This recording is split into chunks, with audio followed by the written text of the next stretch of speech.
नमस्कार दोस्तों, linear algebra के नेक्स्ट वीडियो में आपका बहुत बहुत स्वागत है। इस वीडियो में हम एक क्वेश्चन करेंगे जो पूछा गया CSIR नेट जून 2014 पार्ट में। तो देख लेते हैं इस क्वेश्चन को। Let m cross n over r be the set of all m cross n matrices with real entries. Which of the following statements is correct? ये हमारे पास ऑप्शंस हैं। फर्स्ट ऑप्शन में क्या पूछ रखा है कि कोई ए मैट्रिक्स एग्जिस्ट करेगी 2 क्रॉस 5 ऑर्डर की, जिसके नल स्पेस का डायमेंशन है वो 2 होगा। सेकंड ऑप्शन में क्या कह रखा है कि एक मैट्रिक्स एग्जिस्ट करेगी ए 2 क्रॉस 5 ऑर्डर की, जिसकी एंट्रीज r से होंगी और इसके नल स्पेस का डायमेंशन क्या होगा, 0 होगा। और थर्ड ऑप्शन क्या है कि एक मैट्रिक्स एग्जिस्ट करेगी 2 क्रॉस 5 ऑर्डर की और एक मैट्रिक्स एग्जिस्ट करेगी 5 क्रॉस 2 ऑर्डर की, और उनकी प्रोडक्ट कर दें तो वो आइडेंटिटी मैट्रिक्स आ जाए of order 2 cross 2। And fourth option में क्या कह रखा है कि एक मैट्रिक्स एग्जिस्ट करेगी 2 क्रॉस 5 ऑर्डर की, जिसका नल स्पेस ये सेट। तो ये हमारे पास क्वेश्चन है।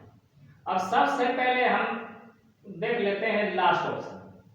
लास्ट ऑप्शन में ये ए मैट्रिक्स है, इसका ऑर्डर है 2 क्रॉस 5, तो इसका नल स्पेस दे रखा है और इस नल स्पेस के कोरस्पॉन्डिंग इसकी एग्जिस्टेंस की बात कर रखी है। तो इस नल स्पेस के ऊपर हम केस डिस्कस कर रहे थे कि क्या क्या केस हो सकते हैं, कि इस नल स्पेस का डायमेंशन क्या क्या हो सकता है, या इस नल स्पेस में कितने एलिमेंट हो सकते हैं।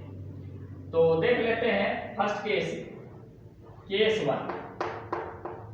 ऐसा हो सकता है कि इस नल स्पेस में क्योंकि x1 x2 x3 x4 x5 R5 से है, यहाँ कंडीशन क्या दे रखी है, x1 is equal to x2 और x3 is equal to x4 is equal to x5, ये दे रखा है।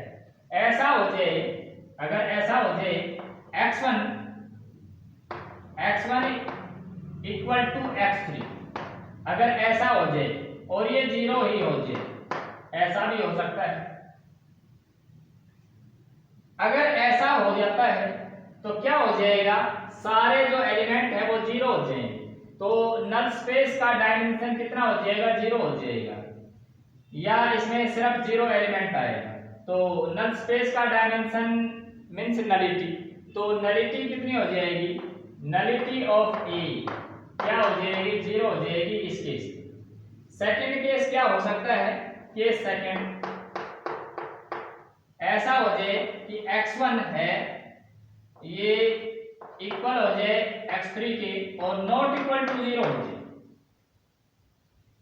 तब क्या हो जाएगा, x1 से लेकर के और x5 तक सारे इक्वल हो जाएंगे। तो उस केस में सिर्फ और सिर्फ इसमें एक एलिमेंट आएगा, यानी कि नलिटी का जो डायमेंशन है, नलिटी ऑफ ए है, वो क्या हो जाएगा, 1 हो जाएगा। और केस थर्ड क्या हो सकता है, ऐसा हो सकता है कि x1 तो 0 हो जाए, कोई भी x1 कह दें या x2 x3 कह दें, और x3 है ये नॉन 0 हो जाए। इस केस में क्या हो जाएगा, सिर्फ और सिर्फ एक एलिमेंट आएगा नल स्पेस में, तो नलिटी ऑफ ए क्या हो जाएगा, फिर से 1 हो जाएगा। और फोर्थ केस क्या हो सकता है, केस फोर्थ,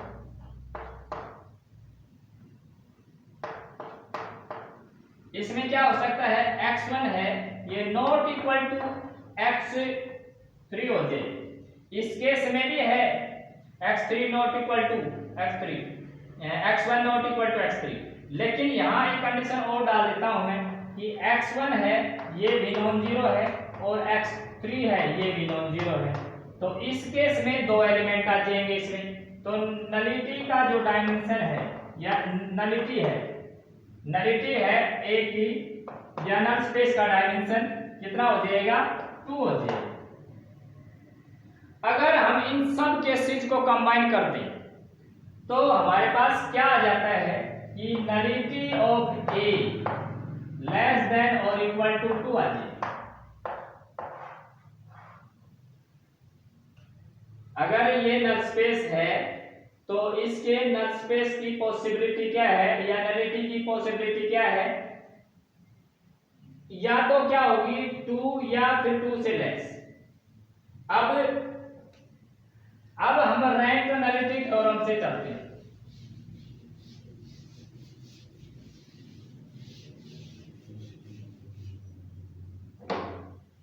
हमें ये पता है कि rank of A plus nullity of A is equal to number of columns of A, ये होता है रिजल्ट। अब हमारे नंबर ऑफ कॉलम्स मैट्रिक्स के कोरस्पॉन्डिंग कितने हैं, 5 है, तो यहां मैं रख देता हूं 5।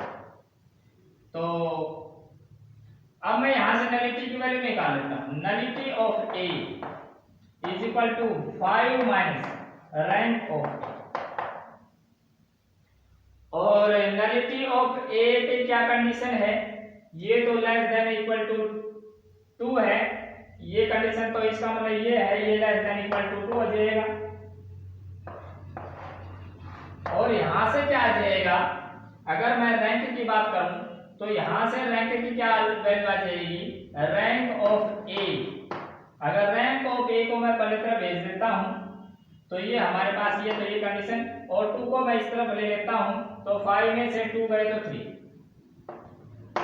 इसका मतलब क्या है, इस नल स्पेस के कोरस्पॉन्डिंग अगर मैट्रिक्स का जो नल स्पेस अगर ये है तो मैट्रिक्स का जो रैंक होगा, रैंक ऑफ ए है, वो ग्रेटर देन इक्वल टू 3 होगा। जो भी मैट्रिक्स आएगी उसका जो रैंक है वो या तो 3 होगा या 3 से बड़ा होगा।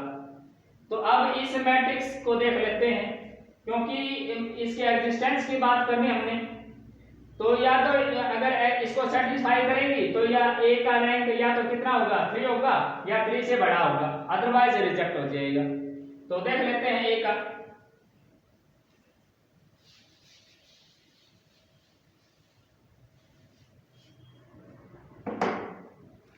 अब ए का जो ऑर्डर है वो क्या है, 2 क्रॉस 5 है, 2 क्रॉस 5, और इसका हम रैंक निकाल लें तो ये क्या हो जाता है, minimum less than equal to minimum 2 and 5। Number of columns और नंबर ऑफ रो से लेस रहता है, उसका मिनिमम हो जाता है। तो क्या पॉसिबिलिटी है रैंक ऑफ ए की, लेस देन इक्वल टू, इनका मिनिमम हम देखें 2। तो अगर ये मैट्रिक्स है तो इसका तो रैंक क्या है, 2 या 2 से, या तो 2 है या फिर 2 से कम है। अगर इस मैट्रिक्स का ये नल स्पेस है तो इस मैट्रिक्स का रैंक कितना होना चाहिए था, 3 या 3 से बड़ा, लेकिन क्या है 2 या 2 से छोटा। तो इसका मतलब ऐसी मैट्रिक्स एग्जिस्ट नहीं करेगी, तो फोर्थ ऑप्शन है ये डिस्कार्ड हो जाएगा।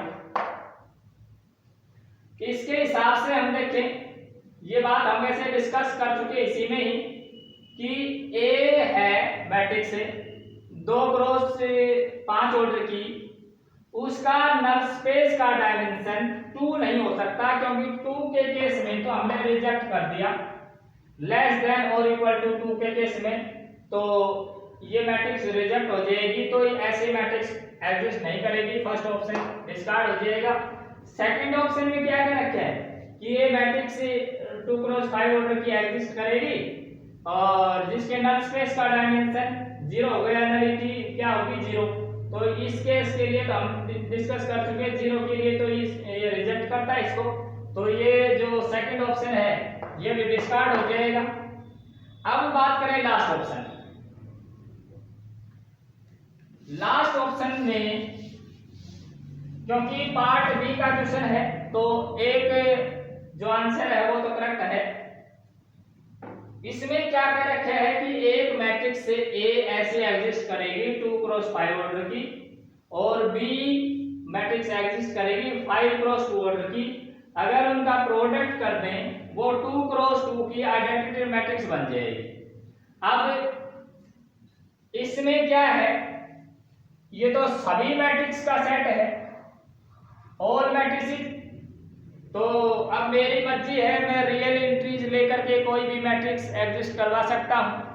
तो मैं ले लेता हूं ए मैट्रिक्स, इस फॉर्म की ले लेता हूं मैं 1 0 0 0 0 और एक रो ये हो जाएगी, एक रो हो जाएगी 0 1 0 0 0।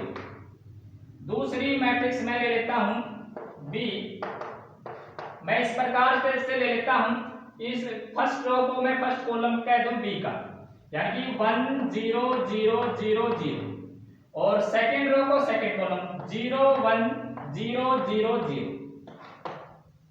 अगर मैं इसकी प्रोडक्ट करता हूं ए बी, तो फर्स्ट रो की फर्स्ट कॉलम से, तो इसकी हम इससे करेंगे तो ये हो जाएगा 1, फर्स्ट रो की सेकंड कॉलम से करेंगे तो 0, सेकंड रो की फर्स्ट कॉलम से करेंगे तो 0 और सेकंड रो की सेकंड कॉलम से करेंगे तो 1। तो ये क्या है, ये तो आइडेंटिटी मैट्रिक्स आ गई। तो इस प्रकार की मैट्रिक्स ये एग्जिस्ट कर रही है, तो ये थर्ड ऑप्शन है, ये करेक्ट हो जाएगा।